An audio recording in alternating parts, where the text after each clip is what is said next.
ભરૂચના ધોળીકુઈ બજાર વિસ્તારના એક ઘરમાં પરિવારના સભ્યો નીંદર માણી રહ્યા હતા ત્યારે તસ્કરોએ કસબ અજમાવી ઘરમાં પ્રવેશી 2.5 લાખથી વધુના મુદ્દામાલનો હાથફેરો કરી ગયા હતા।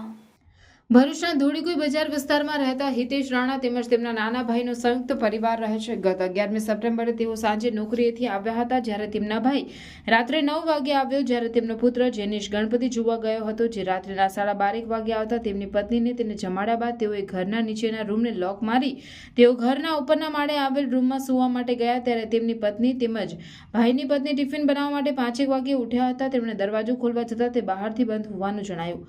દરવાજો ન ખોલતા હિતેશે ગેલેરીમાં ઉતરી રૂમને બહારથી મારેલી સ્ટોપર ખોલી જે બાદ તેમણે નીચે જઈ તપાસ કરતા રૂમના નકુચા તૂટેલી હાલતમાં જણાયા હતા તેમજ નીચે રૂમમાં મૂકેલ તિજોરીઓનો સામાન વેરવિખેર કરી તેમાંથી સોના ચાંદીના દાગીના તેમજ 57,000 રૂપિયા રોકડા મળી કુલ 2.51 લાખની ચોરી થઈ હોવાનું માલુમ પડ્યું હતું। સ્થાનિકોના જણાવ્યા અનુસાર મળસ્કે એક નંબર વિનાની કાર ત્યાંથી પસાર થઈ હોય તેમાં તસ્કર આવ્યા હોવાનું અનુમાન છે। તેમણે પોલીસમાં જાણ કરતા એ ડિવિઝન પોલીસનો કાફલો સ્થળ પર દોડી આવ્યો। ટીમે સ્થળ પર ડોગ સ્ક્વોડ એફએસએલની ટીમની મદદથી તસ્કરોના પગેરું મેળવવાનો પ્રયાસ કર્યો હતો।